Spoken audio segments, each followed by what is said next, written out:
laban sa atin at sa ating kaligtasan. Mababasa natin yung tungkol sa kanya dito sa Revelation 12, pababa, verse 7 hanggang verse 12.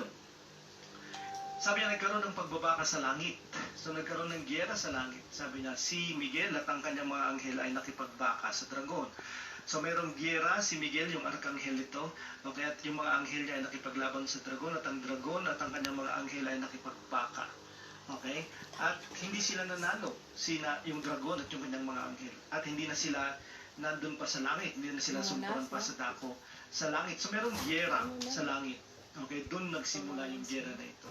Okay, yung light laban sa darkness, yung death laban sa life, at yung sin versus righteousness. Diba? Doon nanggaling ito. Inihagis ang malaking dragon pagkatapos ng giyera to. Ang matandang ahas ang tinatawag na Diablo at Satanas. Diba? At ang dragon at ang kanyang mga anghel bumabalik tayo. Okay? Ang matandang ahas at ang tinatawag na Diablo at Satanas ang dumadaya sa buong sanglibutan. Inihagis siya dito sa lupa. At nandito na yung giyera na para bang ganito. Diba? Mula sa langit inihagis siya dito sa lupa. Okay? At hindi lamang siya inihagis dito kasama ng kanyang mga anghel. Dinadaya na nila yung buong sanglibutan. Since nandito sila sa lupa. Since dumating sila dito. Pinununan nila ng lies and deception yung sanglibutan. Diba? Sinabi pa niya sa verse 10, narinig ko ang isang malakas na tinig. Diba? Na pagkatapos silang ihagis dito, ay naging tagapagsumbong na siya sa ating mga kapatid. Araw at gabi. Okay? Sila yung nag-aakusa palagi sa mga Christian, sa mga taong gustong sumunod. Sila yung gustong pagtanggal ng lakas ng pananampalataya ng Christian upang siya ay maglakad, upang siya ay magpatuloy na ilaw ng sanglibutan at gustuhin sumunod sa Panginoon. Okay, dahil sa kanilang araw at gabing condemnation at pagsusumbong. Mamaya titingnan natin yung karamihan tungkol dyan. Pero kahit na nandito yung deception, kasi nandito sila, nandito yung lies, nandito yung kawalan ng kaligtasan, nandito yung kamatayan, kadiliman. Pero sabi ng scripture dito, ngayon dumating ang kaligtasan. Wag na kuya. Ang kapangyarihan, ang kaharian ng Diyos, ang kapamahalaan ng kanyang Kristo. Diba ano ang dumating? Nung nandito na si Satan, merong pag-asa kasi may kaligtasan, may kapangyarihan, mayroong kaharian ng Diyos na dumating at ang pamamahala ng kanyang Kristo. Kasi bakit? Merong kaligtasan na dumating. Madakila yung kaligtasan na dumating. Okay? Ang pakikipaglaban ay natapos doon sa krus. At siya ay nanalo. At ang kaligtasan ay napasa atin. Yun yung dahilan kung bakit sinasabi niyang dumating. Ngayon dumating ang Kristo. At nung dumating siya ay mayroong dakilang kaligtasan na dinala siya. Okay? Kaya lang, itong mga tumanggap ng kaligtasan, pagkatapos na si Jesus ay umakyat ulit sa luklukan ng Ama, yung dakilang kaligtasan na tinanggap nila ay nagpatuloy. Pero nagpapatuloy yung pandarayan, nagpapatuloy yung panunokso, nagpapatuloy yung mga pagsubok, yung mga persecutions, etc. Pero sabi niya, yung mga tumanggap ng kaligtasan ay tumaig sa kanila. Dahil sa dugo ng pordero, dahil sa kanilang patutuan, dahil sa kanilang hindi pag-ibig sa kanilang sariling buhay. Pero yung gusto nating puntuhin, mamaya babalikan natin yung mga verses na ito si Maria sila. We are at war. Nandito tayo sa darkness versus light. Diba? Sin versus righteousness. Okay? Magalak kayo, sabi ng Panginoon. Mga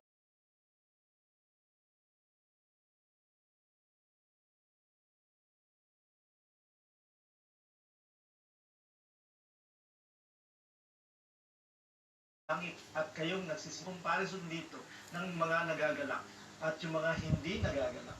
Okay? Kasi meron ding hindi nagagalak. Kasi sabi na sa aba ninyong nasa lupa at ang dagat. Ang lupa at ang dagat, ang sinisimbolo nito ay ang mga unsaved na sanglibutan. Pero yung langit dito ay yung mga taong ligtas ng Panginoon. Ang kanilang pamumuhay sa kaharian ng Panginoon, ang kanilang pamumuhay ay ayon sa makalangit na pamamaraan ng Panginoon. Para silang nagsisitandong dahil ang kanilang kalooban ay ang gawin yung kalooban ng langit. Pero yung mga tao nandito sa lupa, ang Diablo ay bumaba sa inyo at may malaking galit. Bakit siya may malaking galit? Kasi counting panahon na lamang meron siya. Alam mo yun. Nandito siya. At makikita natin yung kanyang gawa sa lupa. Makikita natin yung gawa sa dagat o sa lupa. ito ay sinisimbolo ng mga tao. Diba sa Revelation chapter 17, verse 15, ang dagat ay, o 18, ang dagat ay mga tao. Okay? At ang lupa, obviously, ay yan yung tahanan ng tao. At nandito yung kanyang galit, nandito yung kanyang gawain si Satan. At habang papalapit na papalapit yung kaunting panahon niya na maubos, siya ay lumalaki ang galit niya. At sino yung pagagalitan niya? Yung mga taong nagagalak. Yung kahit nandito sila sa lupa, sila ay living in heaven. Di ba?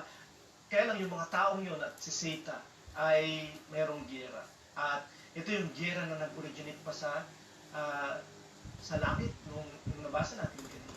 Dahil sila ay tinapon dito, inumpisahan ulit nila yung giyera na ito. Okay? Laban sa mga tao. At merong ganito na kalagayan tayo. Kaya sabi ng scriptures, we have to put on the armor of God. Okay? At madaming armor of God na yun. At iyon ay patungkol sa ating paglalakad at paglilingkod. Kasi merong deception na nagagaling dito sa leon na umuungan, na naghahanap ng masisila niya. Di ba? Na dapat hindi tayo madaig nito. Kasi kung magpapakumbaba tayo sa Diyos, tayo ay makakapagtagumpay sa Kanya. We will overcome. At hindi tayo private o kaya naman hindi natin hindi alam yung kanyang mga paraan. At ito yung paraan ng kanyang deception. Through temptation, persecution, or tribulation, or condemnation. At ito yung ating iisa-isahin. Di ba?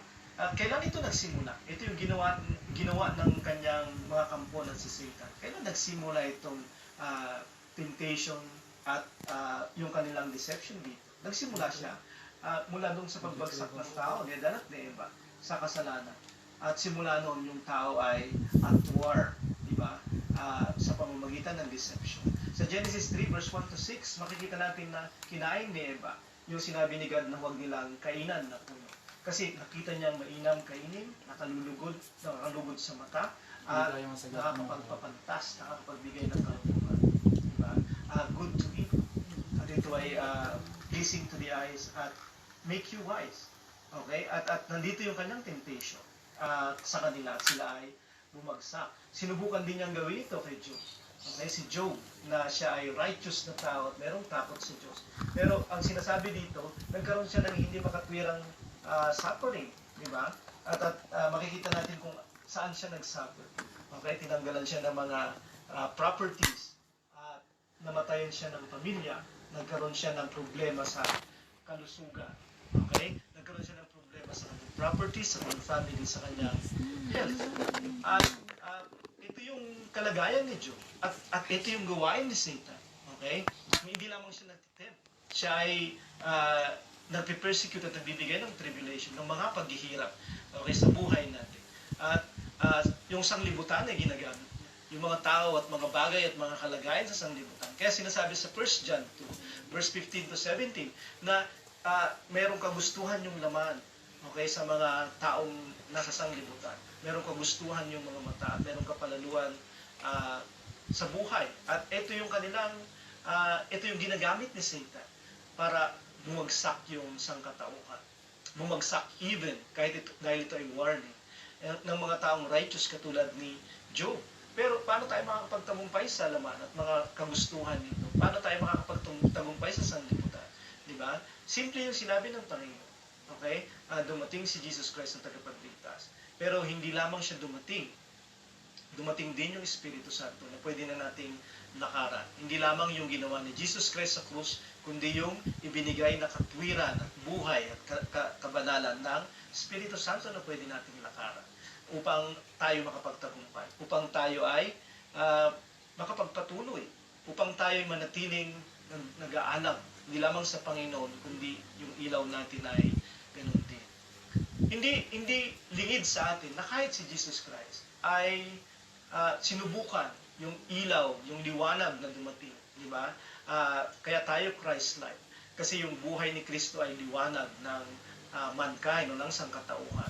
At si Jesus Christ yung liwanag. I am the light, sabi minsan ni Jesus Christ. Kaya lang, nung dumating siya, pagka-bautismo niya sa tubig, nung nakatanggap siya ng Espiritu Santo bilang pattern nating lahat, siya ay nilid na ng Holy Spirit upang i-tempt ng tempter. At palagi ang tempter ay hindi God, kundi si Satan yung tempter. at kahit si Jesus Christ ay nagpatuloy na ginaganito. Okay? Upang siya ay hindi makapagpatuloy sa kanyang layunin. Okay, bilang tagapagligtas, bilang liwanag ng sanglibutan. So the temptation of Christ, mababasa natin ito sa Matthew 4 verse 1 hanggang 11, Mark 1 verse 12 to 13, Luke 4 verse 1 to 13.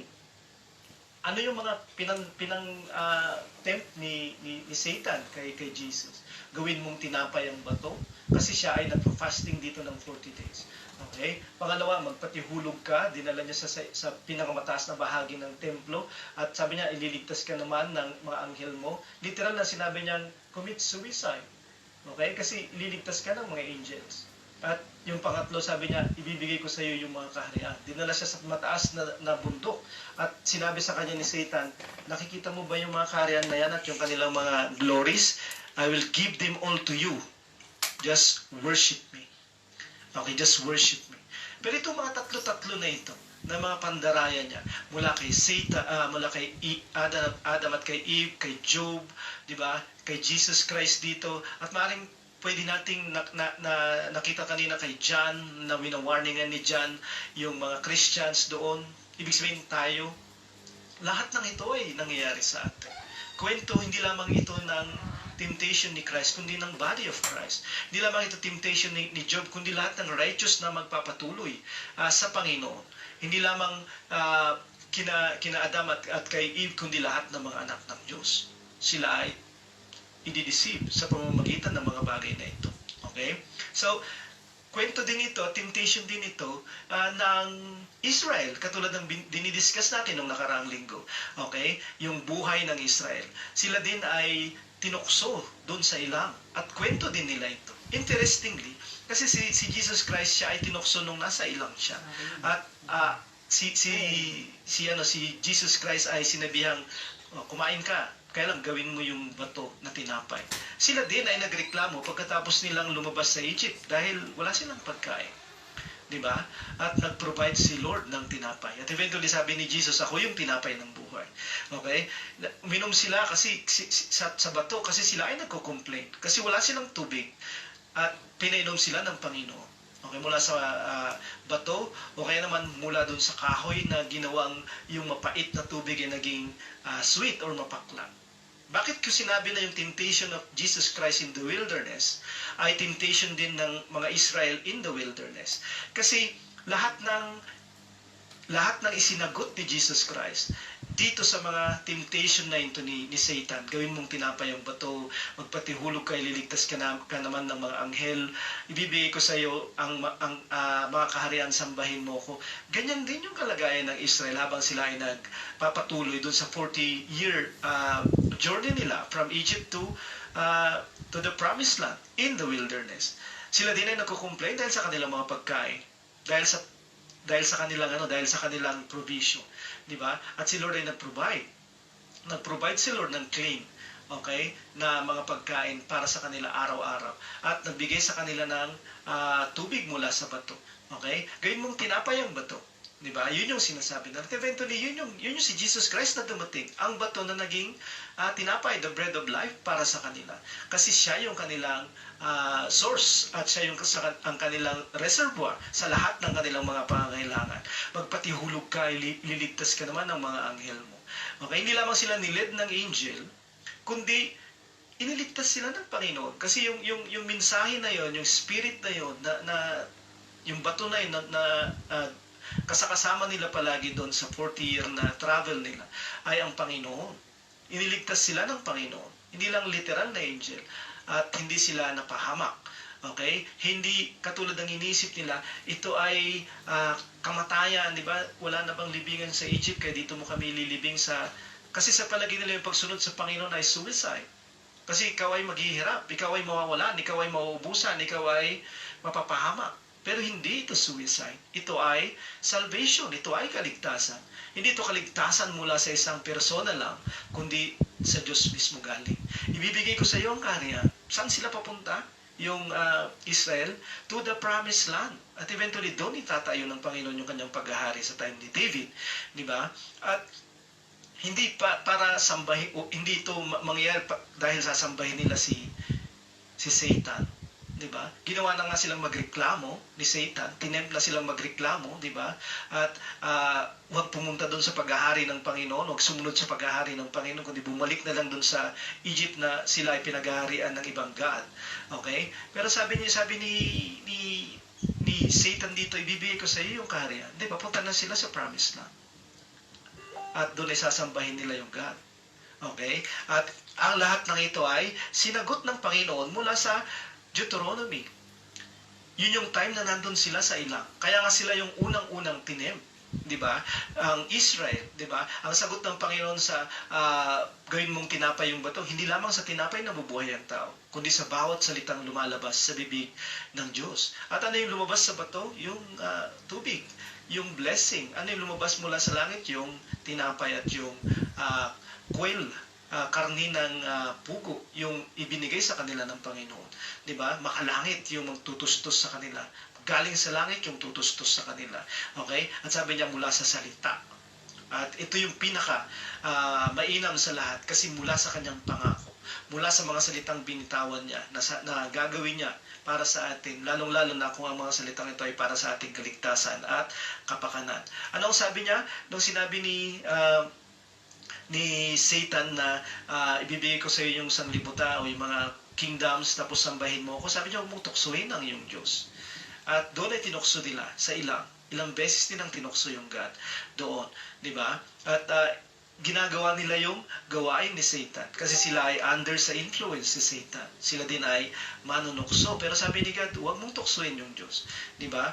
Paano nila tinutukso yung God? Kasi kanilang sinusubukan si God kung kaya niya talagang iligtas sila. Kung siya ba talaga ay makakapagbigay ng provision, etc. etc. At yun yung pagpanunokso nila kay God. Kung hindi, babalik na lang kami. Parang bila-blackmail nila yung Panginoon. Yung pangatlo, sabi niya, pinakita niya yung lahat ng yung palang pangalawa, yung magpatiwakal sila. Di ba dito sa pangatlo, bibigay ko sa iyo yung kingdom. Okay? Paglingkuran mo lang ako. Okay? Hindi. Sasamba tayo sa Panginoon. At kapag nandun tayo sa pagsasamba sa Panginoon, nasa paghahari nila tayo. Pero na-miss out yun ng Israel. Kasi ayaw nilang sumunod. Itong tatlo na ito ay nangyari muna sa Israel. At sagot muna ito ng Panginoon sa kanila. Bago ito ay naging sagot ni Jesus Christ laban kay Satan. And the Lord keep His life hanggat sa dulo ng kanyang buhay bilang tao dito sa lupa. Pero ito din ay kalagayan natin. At ito din ay mangyayari sa atin. At sa tatlong ito ng pandarayan ni Satan, so temptation, persecution, tribulation, at condemnation, ay pwede nating may wala yung ating liwanag o yung ilaw. Okay? At anong gagawin natin kung sakali? Okay? Halimbawa dito sa temptation na tinatawag. Kasi ito din ay temptation natin. Di ba? Meron din tayong kasalatan. Okay? Mga mahihirap na kalagayan. At ano na lang yung gagawin natin? Di ba? At meron tayong mga kalagayan na yung mga flesh natin ay nahihirapan. Okay? At ang iniisip natin, hindi mabuti yung pagsunod sa Panginoon. Kasi simula nung sumunod ako sa Panginoon, hindi na naging mabuti yung aking kalagayan sa material, sa relationship ko sa mga tao. At siguro yung mga gusto ko ay hindi ko na nagagawa nung una. Hindi na ako yung nasusunod. Okay? At iniisip natin, okay yun. Pero sa totoo lang, tayo yung naghahari sa sarili natin. Sa totoo lang, wala tayo sa kanyang kalooban at tayo ay wala sa kaligtasan, wala sa salvation, kundi nasa suicidal na kalagayan. Yung temptation, katulad ng sinasabi ni Satan kay Jesus, kung ikaw ang anak ng Diyos. Okay? Ang sa atin naman ay, kung ikaw ay anak ng Diyos, ano ang gagawin mo? Diba? Gawin mo ang tinapay yung bato. Okay? Yung una niyang temptation. Yung may hirap na kalagayan. Diba? Bakit hindi ka na nawala dun sa problema? Bakit hindi ka na nawalan ng pagsubok? Bakit hindi ka na nawalan ng kahirapan? Habang sumusunod ka sa Panginoon. Ikaw ba ay anak talaga ng Diyos? Okay? Diba? Ligtas ka dapat? Diba? Lahat dapat ng kagustuhan mo ibibigay niya? Diba? Dapat nag-pray na tayo, dapat meron ng kagalingan, nag-pray na tayo, dapat meron ng sagot sa COVID. Bakit wala pa din sagot sa COVID? Diba? Pero ano ba yung dapat nating gawin kung sakali? Mananatili ba tayo na nananampalataya at susunod? Diba? Paano kapag ang sagot niya dito sa ating problema o kalagayan natin ngayon ay yan yung pagsubok na binibigay ko sa sanglibutan. Di ba? Yung COVID, for example. Yan yung nakalagay na sa aking salita na dapat yung pinangahawakan, yung prophecy tungkol sa mga darating sa dulo ng sanglibutan. Kung ikaw ay anak ng Diyos, sabi ni Satan, okay? Kung ikaw ay anak ng Diyos, sabi ni Satan, magpatihulog ka at ililigtas ka naman ng mga anghel. Diba? Di ba natin iisipin na meron din tayong mga common sense na dapat nating sundin, na dapat nating gawin yung dapat nating gawin. Yung kaya nating gawin. Diba? Na wag lang iaasa palagi sa Panginoon, katulad ng ginawa ng mga Israelita. Na lahat na lang. Meron naman silang pagkain, pero gahanap pa sila ng masigit pa. Diba? At gusto nilang bumalik doon sa dati. At yun ay suicide. Okay? At magpatihulog ka, ililigtas ka ng mga anghel. Hindi anghel yung magliligtas sa atin. Si Jesus yung magliligtas sa atin. At hindi tayo magpapatihulog ulit at babalik sa dati natin. Kundi magpapatuloy tayo. Kahit kasi sa kamatayan, tayo ay merong kaligtasan mula sa Kanya. Bibigay ko sa iyo yung kaharian. Ano ba yung pride na gusto mo? Ano ba yung kalagayan na gusto mo mabutin? Ano ba yung kayamanan na gusto mo makamtan, etc. Bibigay ko sa iyo lahat yun. Diba? Pero mauubusan ka ng oras sa Diyos mo. Mauubusan ka ng oras sa prayer mo. Mauubusan ka ng oras sa lahat ng disiplinang spiritual. Sa lahat ng ganang spiritual. Okay? Mauubusan ka ng panahon sa mga tao at circle ng mga taong gustong sumunod sa Panginoon at sumusunod sa Panginoon. Kung ikaw ay anak ng Diyos, ibibigay niya sa iyo yung kaharian niya. Yun yung kanyang pangako.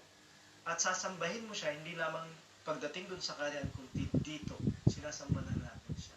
At every time na tayo sumusunod sa Panginoon, di ba? Hindi tayo nag-give in dito. Kasi itong trial na ito ay hindi lamang para sa atin. Bibigay ko sa ito, bibigay ko sa niya. Sa parable of the sower, di ba? Isa na sa mga problema ng mga tao yun. Nung sila ay nasabihan ng salita, na nalagyan ng binhi, nataniman ng binhi ng salita. Okay, meron na silang mga pagsusumakit sa sanglibutan. Yun yung dahilan kung bakit hindi sila naging mga mabubunga. Pero pwede din mangyari yun sa atin. Kung sa palagay natin, yung paghahari, wala pa yung hari para dalhin niya yung paghahari niya dito. At gusto natin tayo na yung magtayo ng ating kaharian dito sa lupa. Lahat ng itatayo natin ay castles in the air. Kastilyong buhangin na madaling mawasak. Diba? Dadalhin tayo ng Panginoon dun sa kahariang bato. At doon ay magpapatuloy tayo sumasamba sa Kanya. Tayo ay patuloy na tinitempt sa pamamagitan ng mga bagay na ito.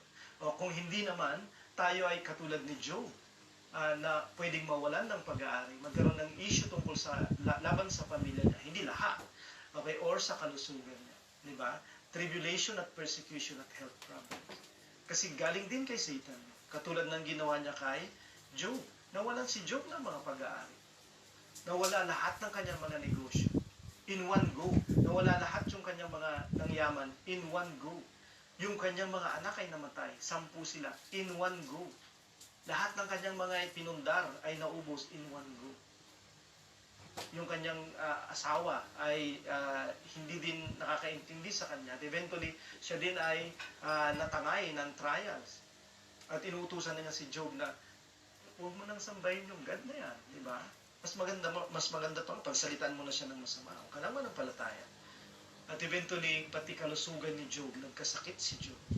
At meron tayong pananaw na kapag ganito na yung nangyayari, meron ng persecution, meron ng tribulation, meron ng problema, kaliwat kanan, wala na tayo sa Panginoon. Pero baka yun yung dahilan, nasa Panginoon tayo kung bakit nangyayari yung mga bagay na ito. Kasi tayo ay sinusubukang tanggalin mula dun sa ating kalagayan sa Panginoon. Ang ating liwanag ay hindi na natin makip at bumalik tayo sa kadiliman, di ba? Hindi makatwir ang pagbabata, matuwid si Job, di ba? Pero hindi namimili si Satan na kanyang tutuksuhin at bibigyan ng problema upang sila ay hindi na makapagpatuloy, di ba? At pwede tayong magkasakit. Kahit COVID. Meron tayong mga kapatid na nagkasakit. Okay? Tayo din ay mamamatay. Meron tayong mga kahinaan sa flesh, etc. At pwede tayong magkaroon ng problema at issue sa ating mga relationship, kahit sa ating mga pamilya. Diba? At sinabi ni Jesus Christ, diba? Na dapat mas mahal natin yung Diyos sa isang banda kaysa sa lahat ng mga relationship na meron tayo. Kasi kapag dumating yung time na magiging problema yung ating pagsunod sa Panginoon, problema sa pagsunod natin sa Panginoon, yung iba nating mga relationships, ay kinakailangan na yung Panginoon yung ating susundin at uunahin. Sinabi ni Paul yun kay Timothy, lahat na ibig mabuhay na may kabanalan kay Kristo ay magbabata ng pag-uusig. Hindi niya sinabing ilan, hindi niya sinabing madami sa mga mabubuhay na may kabanalan kay Kristo ay magbabata. Lahat. Kaya ang problema sa kalagayan natin ngayon, parang nagtataka tayo kapag mayroong trials at pag-uusig at mayroong persecution o mayroong tribulation. Samantalang sinabi ni Jesus Christ, in this world, you will have tribulation. Diba? Lahat tayo ay magbabata. Bakit? Kasi susunod tayo sa Panginoon at tayo mamumuhay ng mayroong kabanalan. Okay? Ito yung problema ng mga unang Christian kung bakit sila pinersecute sa Rome. Hindi dahil sa religion lang nila, kundi iba yung pamamaraan ng kanilang pamumuhay kaysa sa majority, sa mga Roman na majority. Diba? Ito yung tugon sa iyo dahil Kristiyano ka. Diba? Hatred, hindi love. Okay? Hindi tayo magtataka kung meron na mga tao mag-uusig sa atin at ang tugon nila sa ating pagiging Christian o ating matuwid na paggawa o kalimbawa pag bibigay natin sa kanila ng warning o ng good news ay kontra or hatred. Kasi sinabi na ng Panginoon yun. Okay? Sa Acts 9 verse 16, sabi niya kay Apostle Paul, nung siya ay tinatawag sapagkat sa kanya ay aking ipakikilala kung gaano karaming mga bagay ang dapat niyang tiisin dahil sa aking pangalan. Dahil Christian ka. Diba? Marami siyang pagtitiisang mga bagay. Maraming paghihirap. Okay? Kaya nga, ito yung nabanggit ni Apostle Paul. Eventually, nung siya ay nasa kulungan dito. Okay? At nangyayari na lahat yung mga bagay na titiisin niya. Sabi niya, upang makilala ko siya. At ang kapangyarihan ng kanyang pagkabuhay na maguli. At ang pakikisama ng kanyang mga kahirapan na ako'y natutulad sa kanyang pagkamatay. Hindi lamang yung kanyang resurrection, yung power of the resurrection yung makikilala ko sa kanya. Kundi ano pa daw? Sabi niya dyan, ang pakikisama ng kanyang mga kahirapan. The fellowship of Christ's suffering. Anong fellowship natin? Diba, saan tayo pumupuntang fellowship? Ang alam natin sa fellowship ay mayroong kantahan doon, ang alam natin ng fellowship o pakikisama ay mayroon doon prayers at may mga blessing at may mga masasayang mga kwento, etc. Pero sabi niya dito, mayroon ding fellowship pa yung isang Christian. This is the fellowship or pakikisama ng kahirapan or suffering ni Jesus Christ. Ito yung alam niya, Apostle Paul. Diba? Hindi ko sinasabing wala siyang blessing. Hindi ko sinasabi na hindi naging maalwan yung kanyang pamumuhay. Kasi sa 2 Corinthians 12 verse 10, okay, sa gitna ng kanyang trials na binigay ni Satan sa kanya. Kaya nga ako'y nagagalak sa mga kahinaan. Sabi niya, ako ay nagagalak. Saan siya nagagalak? Sabi niya, sa mga kahinaan, sa pagkaapi, sa pangangailangan, sa pagkakausig, sa mga paghihinagpis. I-check natin yung ating mga sarili. May mga trials tayo before COVID. Nung dumating yung COVID, meron na tayo mga pangangailangan. Ang dami na nating mga paghihinagpis. At nakikita natin na meron na tayong mga kasalatan, etc. etc. Pero nagagalak pa rin ba tayo? Sabi ni Apostle Paul, ito ay normal. Kapag Christian ka, ito yung mangyayari. Yun yung sinasabi ni Jesus Christ. Pagkatapos niya ma-fill ng Holy Spirit, dinala na siya ng Holy Spirit. Hindi yung tempter yung nagdala sa kanya. Yung Holy Spirit mismo, yun yung kanyang dadaanan.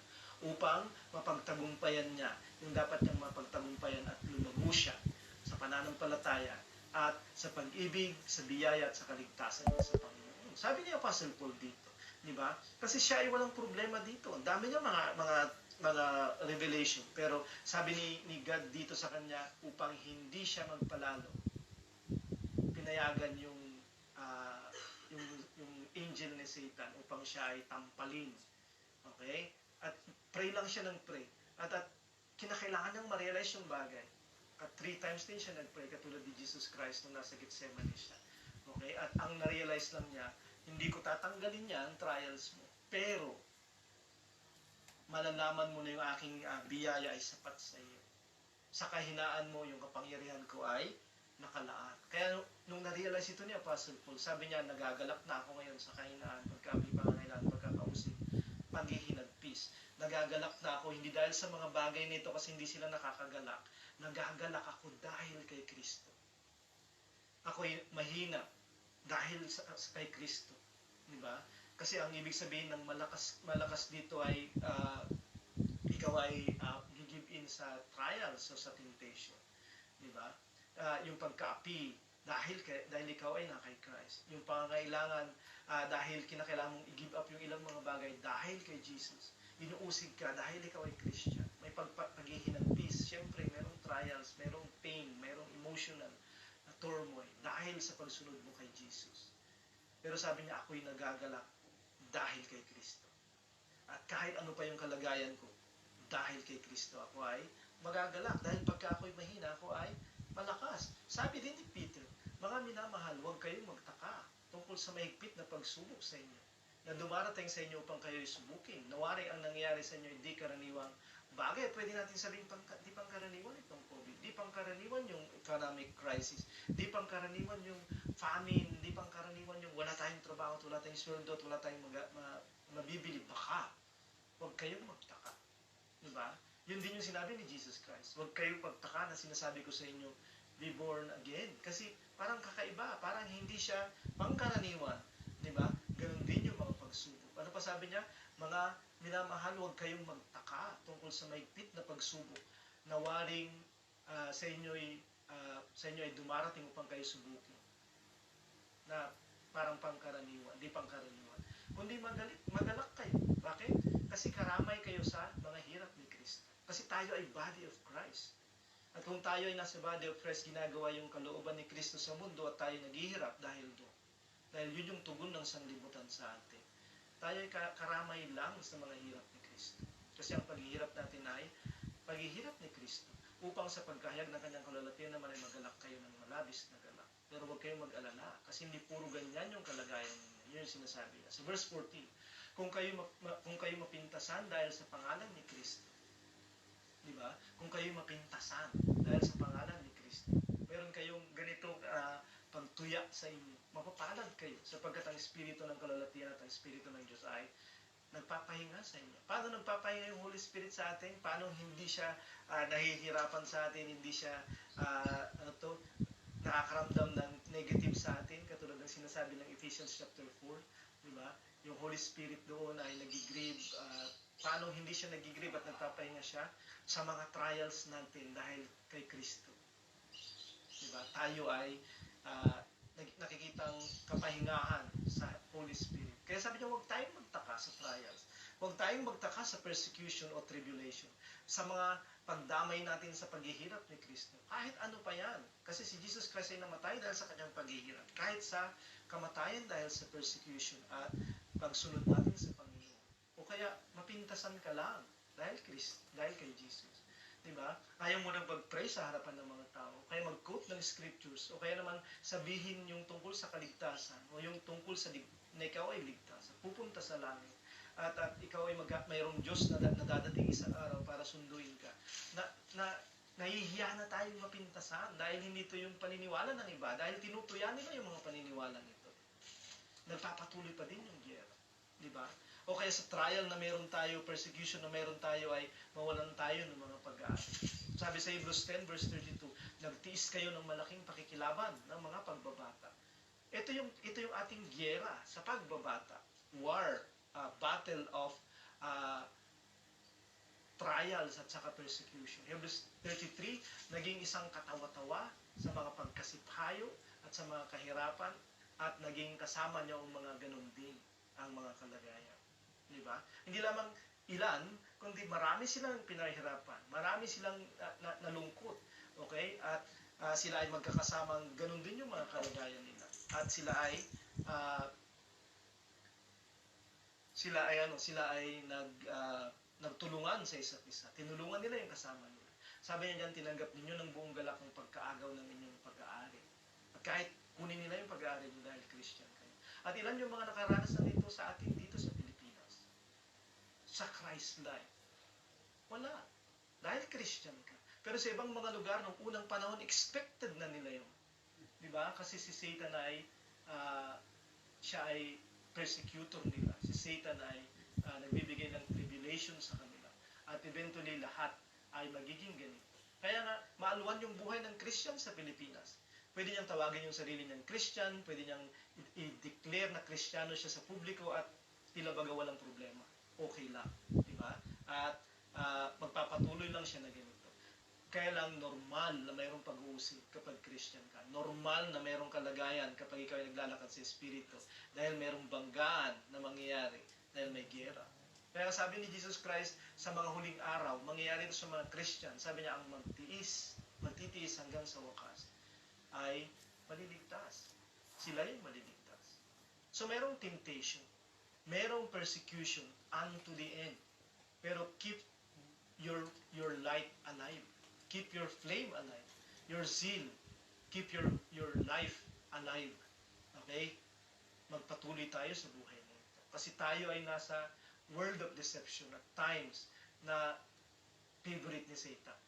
Lalo na kapag mayroong persecution, grabe siya mag-tempt. At yung pinaka normal na ginagawa niya sa atin para ma-deceive niya tayo, para hindi tayo makapagpatuloy, para hindi na tayo kasing ningas, hindi na tayo kasing naniniwala sa kaligtasan ng Panginoon ay condemnation. Okay? Kung hindi kanya makuha sa temptation, hindi kanya makuha sa persecution, condemnation. Okay? Ano ang condemnation? Gagawin kanyang mag-guilty. Whether ito ay totoo or imaginary ng mga past na nagawa mo na kasalanan. Okay? Ano ang gagawin nito sa iyo? I-replay niya nang i-replay ito sa isip ko. Katulad ng sinasabi niya dito, siya ay kanilang dinaig. Diba? Dahil sa dugo ng kordero. Okay? Dahil sa salita ng kanilang patutuo. Kinakailangan nilang mag-witness. Kinakailangan nilang malaman yung word of God. Kasi dadaigin nila si Satan sa pamamagitan dito. Kinakailangan nilang i-share yung word of God.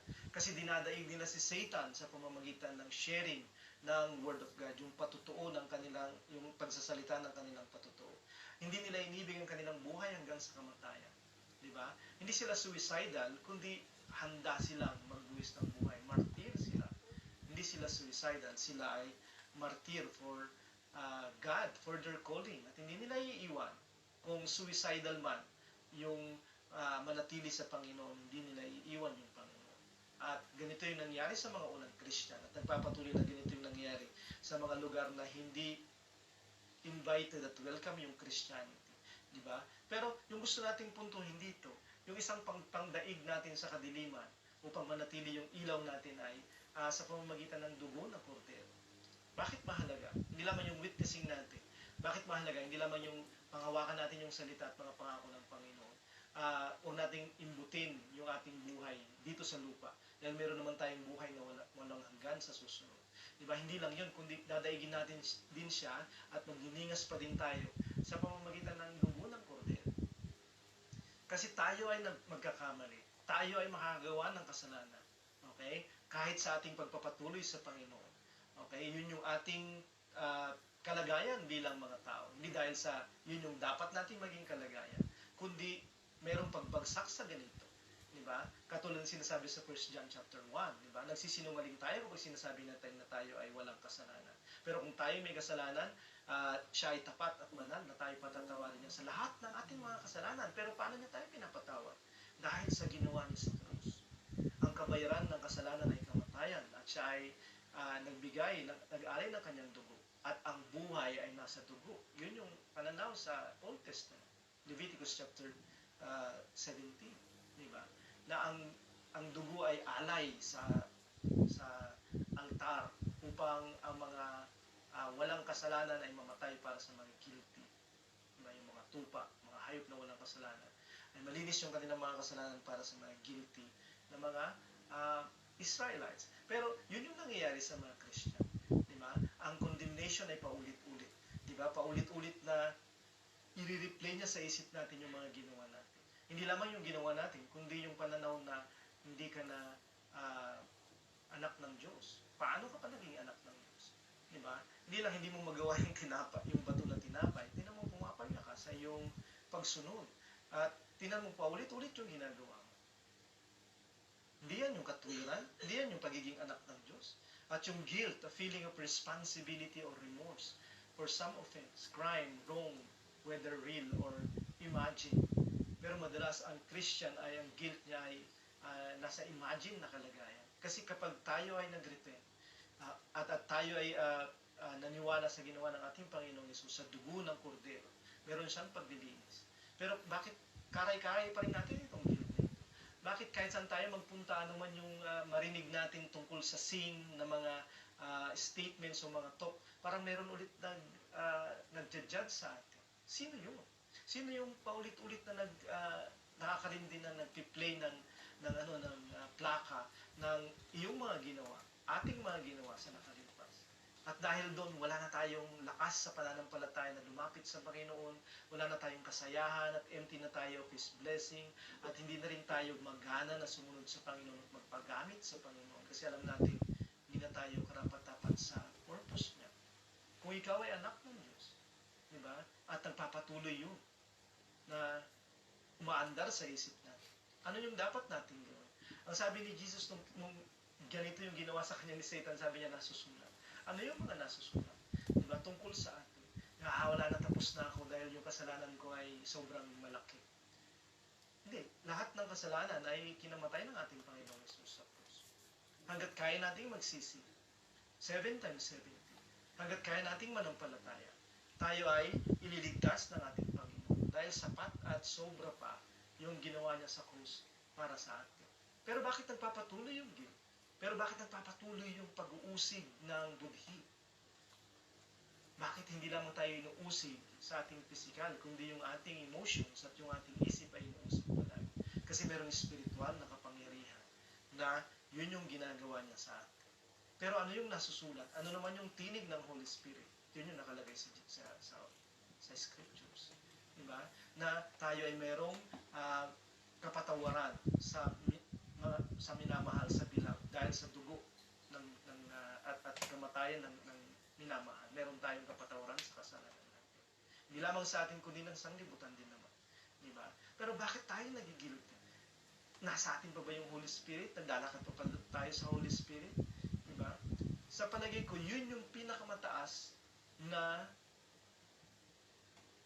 sinyales kung bakit nasasabi natin nasa atin pa din yung Holy Spirit at naglalakad pa din tayo sa Kanya. Kasi kapag hindi na tayo magigilty sa mga ginawa natin o nagagawa natin. Hindi na tayo mag-iisip kung nasa mabuti pa ba tayo o wala na, o na kay Lord pa ba tayo o hindi na, o mahalaga pa ba yung kalagayan ko sa Panginoon. Hindi mo papahalagaan yun kapag ikaw ay hindi nasa ilaw kasi wala ka nang nakikita. Katulad lang nung bago tayo dumating sa Panginoon, na napakarami nating mga kasalanan pinagagawa. Diba? Wala tayong nararamdaman. Na hindi nga tayo napapadasal dahil sa mga bagay na nagagawa natin dati. Hindi natin nag-iisip na nasasaktan natin yung Diyos at kinakailangan natin magsisi sa mga kasalanan natin. Hindi tayo naghahanap ng tagapagligtas kasi alam natin wala tayong kaligtasan. Hindi na tayo ganun ngayon. Tayo ay nasusurot ng buti dahil yung paggabay ng Holy Spirit ay maingay. Merong ilaw na nagsasabi sa atin o nagpapakita sa atin na dapat huwag tayo sa ganong kalagayan. At ililid niya tayo sa tama, sa kanyang salita. Okay? At ang mga salita niya ay tapos. Okay? Tayo ay merong kaligtasan, meron tayong kapatawaran, hindi lamang sa atin, kundi sa sanglibutan din naman. At kung meron tayong mga kapatid na ganito, ay yayain natin sila, okay, sa masigit na ilaw, sa masigit na biyaya ng kapatawaran at kaligtasan. Sila'y dumaig sa dyablo dahil sa dugo ng kordero.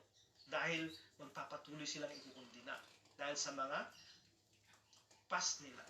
Yung pinakamabuting past na dapat nating alalahanin pag nagkakasala tayo ay yung less than 2,000 years ago, in the past, may namatay sa atin sa krus.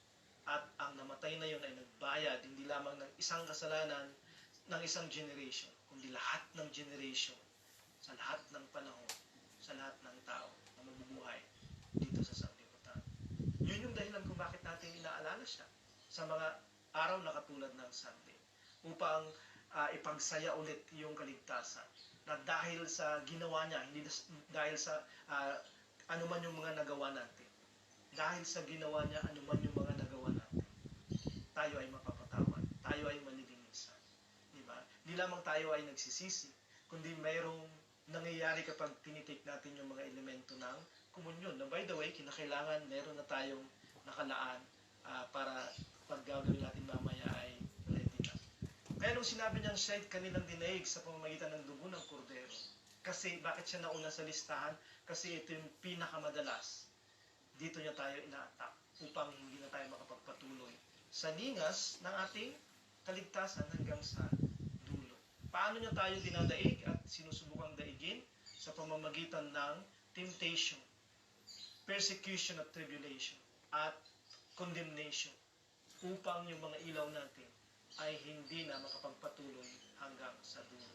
Pero kung ito man ay naubos, kung ito man ay tumigil yung ilaw natin, huwag nating kalilimutan na meron ulit recharge. Pwede tayo ulit magpa-recharge sa Panginoon at pwede tayo ulit tumanggap ng linas na ito. Kahit na yung mga lukewarm, na hindi na nila alam kung paano sumunod sa Panginoon, kung walang comfort, kung walang maaluan na paraan ng pamumuhay.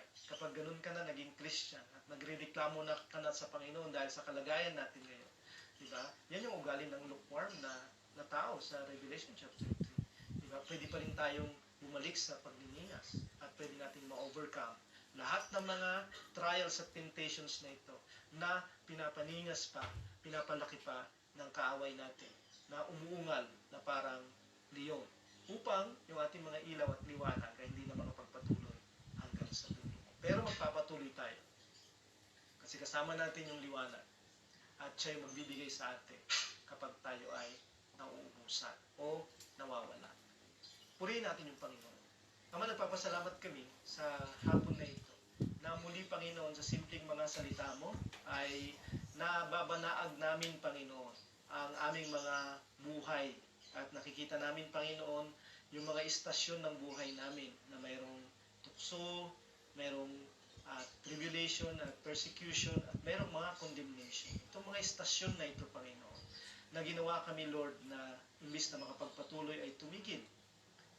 Imbis na maging malalakas at maniningas, ay maging may hina at nag-iisip ng manumbalik sa dati. Kasi naubusan na kami ng lakas na makapagpatuloy umandar. Nagpapasalamat kami, Panginoon, na sa mga salitang katulad nito at mga kwentong katulad na ito, Lord God, ay nakikita namin, Panginoon, hindi lamang yung aming kalakasan muli, hindi lamang yung aming mga paghuhugas muli, pagtanggap mo sa amin ulit, kundi yung aming kaligtasan na income sa iyo. Palagi namin gugustuhin sumunod, Panginoon. Palagi namin gugustuhin, Lord God, na magsisi. Palagi namin gugustuhin, Panginoon, na manampalataya sa iyo. Dahil palagi namin gugustuhin sumunod sa iyo. Ipangaral ng iyong salita. Yakapin yung ginawa ng iyong anak na si Jesus. At mas gugustuhin yung buhay na naghihintay sa amin sa espiritual at walang hanggang kalagayan kaysa mga buhay namin pansamantala dito sa lupa.